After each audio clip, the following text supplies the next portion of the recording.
በደጃፋችን ላይ ነው ያለው። የምንሰማው አስደንጋጭ ነገር ነው በየቀኑ። ስለዚህ ሁሉ ጊዜ ተዘጋጅተን ልንኖር ያስፈልገናል። ሞት ግን ምን ያህል ጨካኝ ነው ወገኖች። ወንጌል የያዙ ወንጀለኛ በዙበት ወንጌልና እውነት የያዘ ሰው ሲሞት ያማል፣ ያሳዝናል።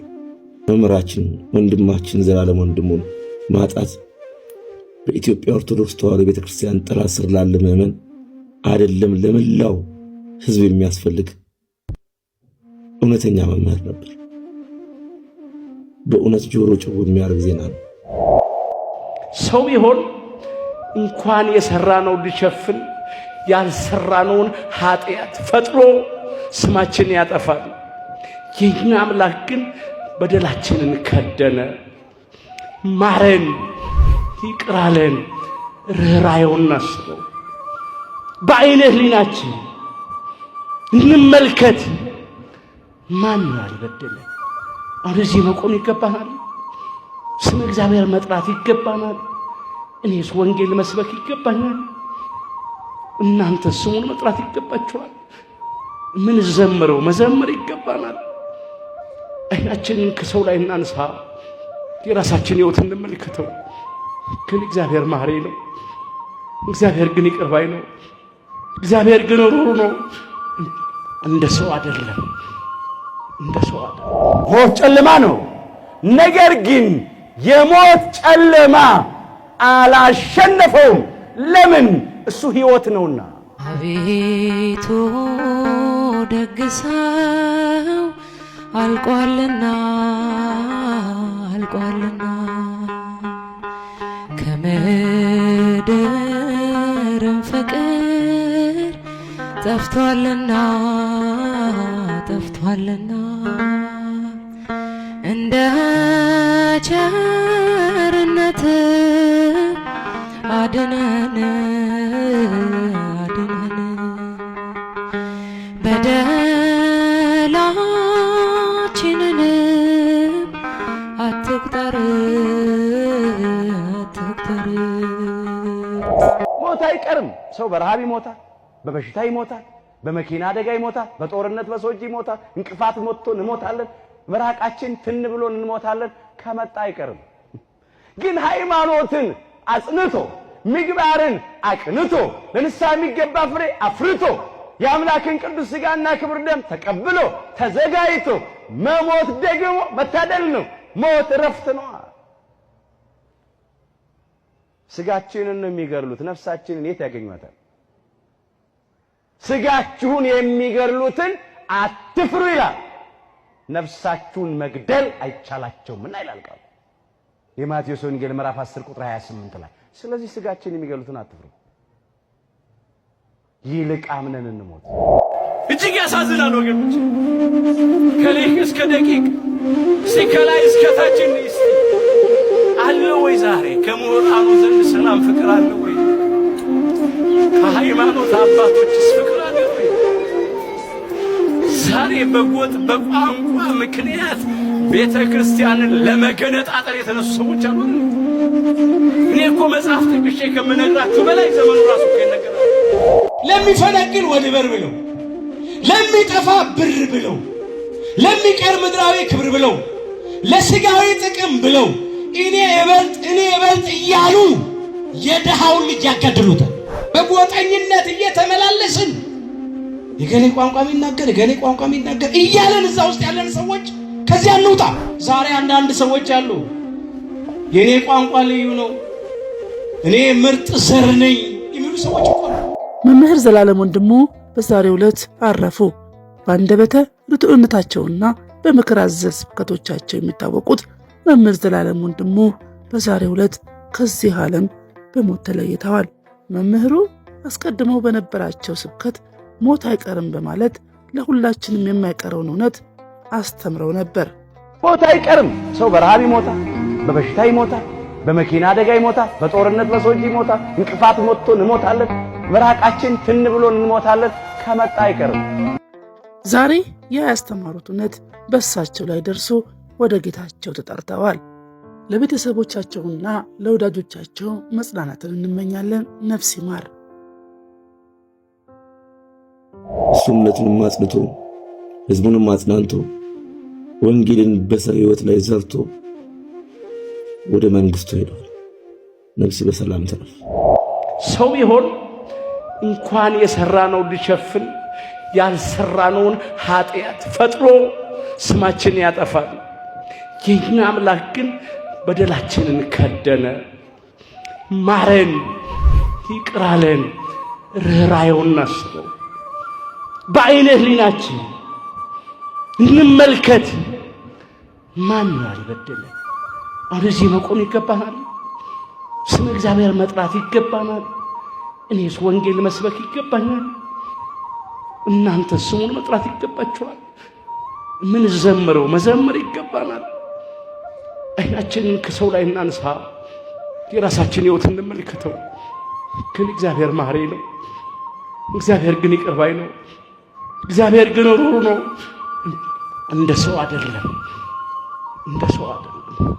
እዚህ ቆመን የምንሰብከው ከኔ ጀምሮ የምንዘምረው ገብተን ተንሱ ጸልዩ እያል የምንቀድሰው የምናስቀድሰው በቤተ ክርስቲያን በልዩ ልዩ የአገልግሎት ዘርፍ የምናገለግለው እዚህ ያገባን የእግዚአብሔር ምሕረት ነው፣ የእግዚአብሔር ይቅርታ ነው፣ የእግዚአብሔር ቸርነት ነው። ስለዚህ እንድንበለው በደልን ይቅር የሚል እንዳንተ ያለ አምላክ ማን ነው? ሁን በለው። በሕይወት ዘመናችን ምን ስንሰራ ኖርን? ትላንት የት ነበር የዋልነው? የት ነበር ያመሸነውና ያደርነው? ዛሬስ እዚህ እስክንመጣ ድረስ ምን ስንሰራ፣ ምን ስንናገር፣ ምን ስናስብ ዋልን? እንፈትን እስቲ፣ ራሳችንን መርምረው እስቲ፣ እንመልከተው። በዚህ ቃል መስታወትነት እንመልከተው እስቲ። ግን አምላካችን በደላችን አልቆጠረም፣ ኃጢአታችን አላሰበም። አሁንም ምሮ አቆመን። በደለኞች ሳልን፣ ኃጢአተኞች ሳልን፣ የረከስን ሳልን ልክ እንዳልበደልን እንደ ጻድቃን፣ እንደ ቅዱሳን፣ እንደ ንጹሐን አድርጎ አቆመን። እግዚአብሔር ግን መሐሪ ነው፣ ይቅር ባይ ነው እያልን በበደል ላይ በደል እንዳንጨምር፣ በኃጢአት ላይ ኃጢአት እንዳንጨምር፣ ኃጢአታችን የሚታጠብበት የንስሐ እንባ እግዚአብሔር ለሁላችን ይስጠን። በደል ኃጢአት በእንባ ይታጠባል። ከልብ ተመልሰን ዘማውያን ልንሆን እንችላለን።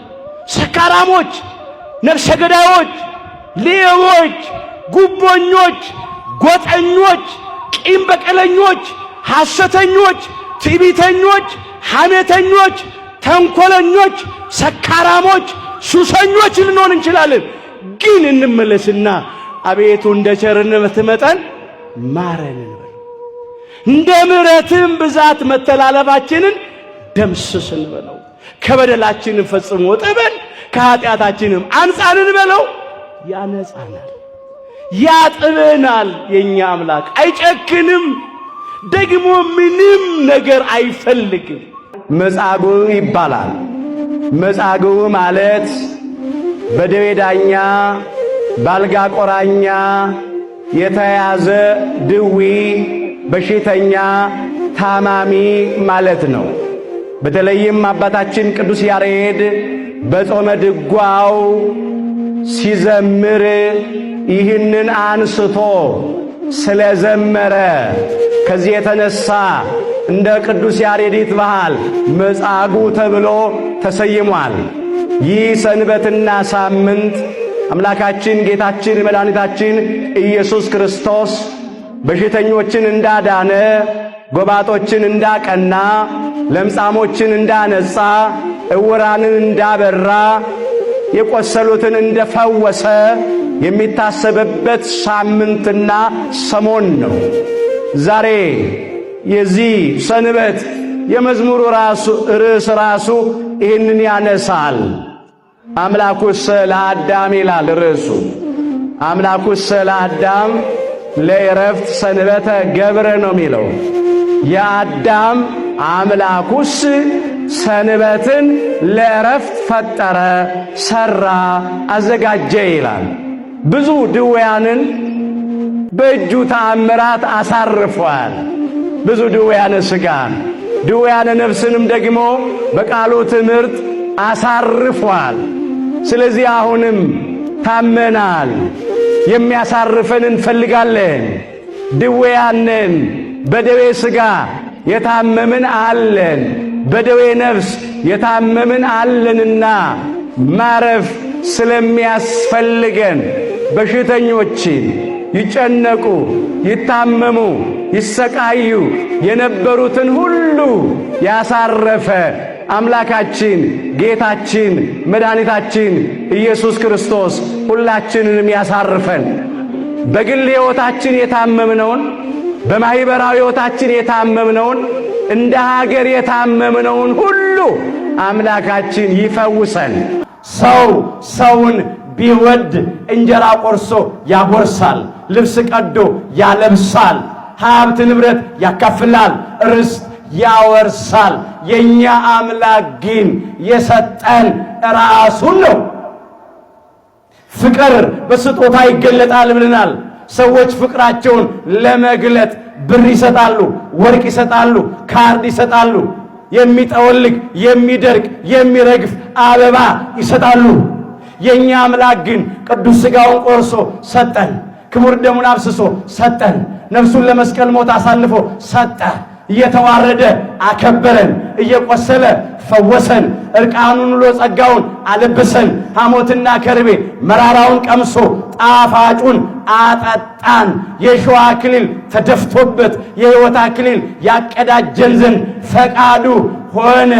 የማይሞተው አምላክ በሥጋ ሞተ፣ ሞትን ይሽረው ዘንድ በሥጋ ሞተ፣ ሙታንን ያድን ዘንድ በሥጋ ሞተ እንዳሉ ሊቃውንቱ እነ ቅዱስ ዲዮስቆሮስ በቅዳሴያቸው። በሞቱ ሞታችንን ሻረ፣ በትንሣኤው ትንሣያችንን አበሰረ። ከሞት ወደ ሕይወት፣ ከጨለማ ወደሚደነቅ ብርሃን፣ ከሲኦል ወደ ገነት አሻገረን። ጠላታችን ዲያብሎስንና ሰራዊቱን በመስቀሉ ጠርቆ ከመንገዳችን ላይ አስወገደልን። አለቅነትን ሻረ፣ ስልጣናትን ገፈፈ፣ የሞትን መውጊያ ሰበረ፣ የአመፃን መዝገብ ገለበጠ፣ እኛንም ደግሞ አከበረ። ክብር ይግባው መድኃኔ ዓለም ኢየሱስ ክርስቶስ። አምላካችን ጌታችን መድኃኒታችን ኢየሱስ ክርስቶስ በተሰዋበት በዕለተ ዓርብ ማለት ነው 9 ሰዓት ቅድስት ነፍሱን ከቅዱስ ሥጋው በስልጣኑ ለየ። በአካለ ነፍስ ወደ ሲኦል ወርዶ ከሲኦል ከባርነት ቤት ነፍሳትን ነፃ አወጣ። ማዕዶት ሆነ፣ መሻገር ሆነ። ከሲኦል እጅ እታደጋቸዋለሁ ከሞትም እቤዣቸዋለሁ ብሎ በነቢዩ በሆሴዕ ላይ አድሮ እንደተናገረ ትንቢተ ሆሴዕ ምዕራፍ 14 ቁጥር 13 ላይ ያን ጊዜ እንዲህ ይባላል አለ፣ ሞት ሆይ መውጊያ ወዴት አለ? ሲኦል ሆይ ድል መንሳትህ ወዴት አለ እንደተባለ እስራኤልን ከፈርዖንና ከሰራዊቱ እጅ ነፃ እንዳወጣ አዳምና እኛ ልጆቹን ከዲያብሎስና ከሰራዊቱ እጅ ነፃ አወጣን። እስራኤላውያንን ከግብፅ ከባርነት ቤት ነፃ እንዳወጣቸው እኛን ከሲኦል ከባርነት ቤት ነፃ አወጣን። ከሞት ወደ ሕይወት፣ ከጨለማ ወደሚደነቅ ብርሃን፣ ከሲኦል ወደ ገነት አሻገረን። ፋሲካችን አምላካችን ጌታችን መድኃኒታችን ኢየሱስ ክርስቶስ ይህንን አደረገልን። የቤት ቅናት በልቶኛል።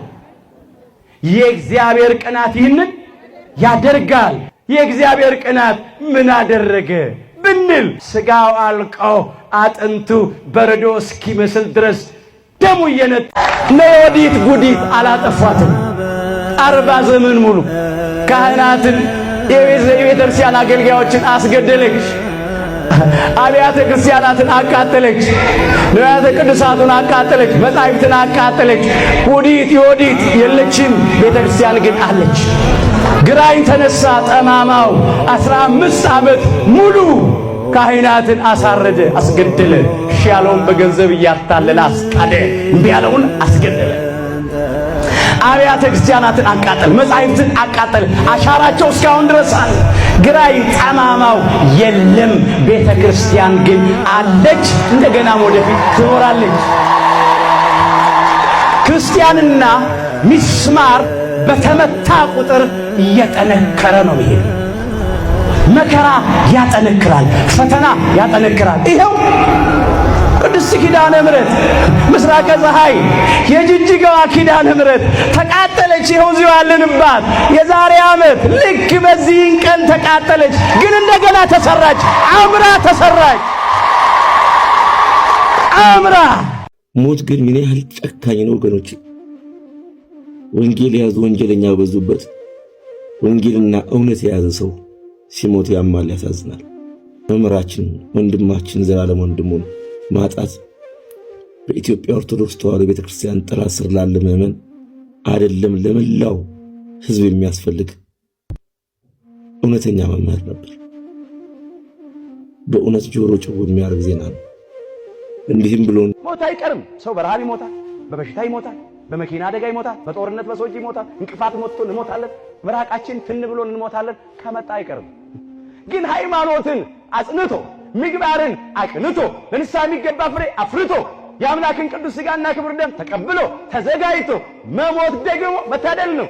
እሱ እምነቱንም አጽንቶ ሕዝቡንም አጽናንቶ ወንጌልን በሰው ሕይወት ላይ ዘርቶ ወደ መንግሥቱ ሄዷል። ነፍስ በሰላም ተረፍ።